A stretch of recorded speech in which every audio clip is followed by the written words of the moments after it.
Miss Qiao. So, Qiao Sheng in Pingyuan County has a dark and ugly daughter who has a nose, a lag, and is 25 or 26 years old, and has not come to pick up a family. There was a Mu Sheng in his 40s, whose wife died, and his family was poor and he had no money to remarry. After that, he gave a modest wedding gift and married Qiao. 3 years later, she gave birth to a son. Soon after, Mu Sheng died. As Qiao's family became poor and her life became more difficult, she begged her mother for help. My mother was impatient, and Qiao was angry that she would never go to her mother's house again and would live only on textiles. There was a Mengsheng, dead wife and son named Wu, who had just turned 10 years old and was not being raised, so Mengsheng was anxious to marry a housewife again. However, Mengsheng was dissatisfied with the matchmaker's mention of several. One day, Mengsheng happened to see Qiao and was very fond of her, so he sent a secret letter to Qiao and was willing to marry her. Qiao said, "I am so cold and hungry that I can get enough to marry an official. How can I not be so cold and hungry?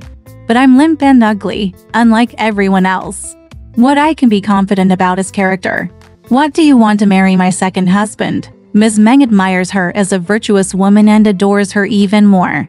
I asked the matchmaker to bring the sealed money and talk to Qiao's mother. Happy, Ms. Qiao went to her daughter's house in person and insisted that her daughter marry Mr. Meng instead. Qiao said no. Ashamed, Ms. Qiao told Mr. Meng that she would marry him, the younger daughter. Mengsheng's family loved it, but Mengsheng didn't want it. Shortly after, Mr. Meng died of sudden illness. Qiao went to the temple and cried very sadly. Mengsheng then had no relatives, and when he died, the village scoundrels came to bully his family. The family was stripped and plotted to carve up his fields. The servants of the family also took their own flights and stole. Only one old mother wept in the shrines while holding Mengsheng's son. Qiao was furious when she found out what had caused her death. Hearing that Lin Sheng and the Meng family were very close, Qiao told Lin Sheng at the door, "My husband and friends are Li Peng. I'm looked down upon because I'm ugly. Only Mengsheng can understand me. I turned down his proposal before, but my heart already gave it to him. Now that he's dead and his son's young, I certainly should have repaid him. But it's easier to raise orphans than it is to resist bullying by the bad guys. If Mengsheng let his son starve to death because he doesn't have any parents or brothers, and his family's property is all but destroyed, then he can't have friends for another 5 years. I don't expect much from you, as long as you write a lawsuit to the county officer. Orphans, I'll raise them," Lin Sheng said. Okay. Qiao resigned and went home. Lin Sheng prepared a briefcase according to Qiao's instructions. "Those scoundrels are burning. They're gonna make a living with Lin." Linson was so scared. He closed the gate and didn't dare come out. Qiao waited for several days without moving. She kept asking. The Meng family fortune had been split. Qiao was so angry that she stepped forward to pick up the county official to complain herself.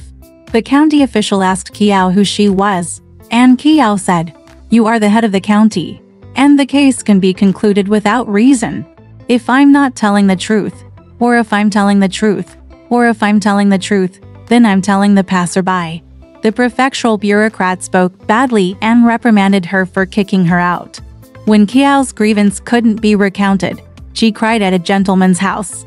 The gentleman listened, thought Qiao was very gracious, and went to the prefect's office to prove the truth. After the prefectural officers found out the truth, they punished the scoundrels and demanded all the things that had been robbed of the Meng family back. Some suggested that Qiao raise his orphan if she wanted to stay with him. Qiao refused, locked the door of the Meng family's house, and asked her mother to come back with her and live in another room of her house. For all the daily needs of Wu Tu, Qiao and her old mother went to Meng's house together to open the door of the house and pay wages for buying Wu Tu. She never gave up on the Meng family and carried her son to poverty, as before. After a few years, the aconite grew slowly. Qiao asked her teacher to teach him how to study, while her son taught him how to work. The old mother urged her to let her son study with Wu Tu, and Qiao said, "Wu Tu's expenses are his own. If I spend other people's money teaching my children, how can I tell my heart? A few years later, Qiao amassed a few hundred stones for Wu and married his daughter, a wealthy family member. He renovated the house so that Ms. Wu could live in her own home. After Ms. Wu cried and repeatedly asked her to live with her, Qiao complied. But I'm still spinning my own fabric. How can we be at peace when we don't have enough work for our mother and son? Said Qiao, as the Akinite snatched away the tools for weaving. I'll wake up early and sleep late, and I'll manage my chores for Akinite. Let his son patrol the crops like a servant. The Akinite couple had a little bit of a fault, and Zhou was always reprimanding and never forgiving. If I don't change anything, Qiao is angry and wants to go back. It wasn't until the couple got down on their knees and confessed and repented. Soon after, Wu took the show job. When Qiao tried to leave again, she refused and paid for Qiao's son to marry a wife. Qiao then took her son out to go home. Unable to keep him, he secretly offered to buy 100 acres of land from a nearby village and send Qiao's son away. Then Qiao got sick and went back, and Wu still refused. Looking at the growing sickness, Qiao instructed Wu to say, "Please bury me at Mu's house." Akhenaten said yes. After Qiao's death, Wu paid Mu Sheng's son with money to bury her mother with her father, Meng Sheng. On the day of the burial, the coffin was so heavy that 30 people could not carry it. Mu Sheng's son suddenly fell to the ground, bleeding from his 7 knuckles, and said, "How can an unfilial son sell his mother?" The Akinite is scared, kneeling down and kowtowing prayers, and Zhou's son is fine. The coffin remained for a few more days until Mu Sheng's tomb was repaired, and Wu buried Qiao in Mu Sheng. Alright, this story has come to an end. If you liked it, please give it a thumbs up. Thank you.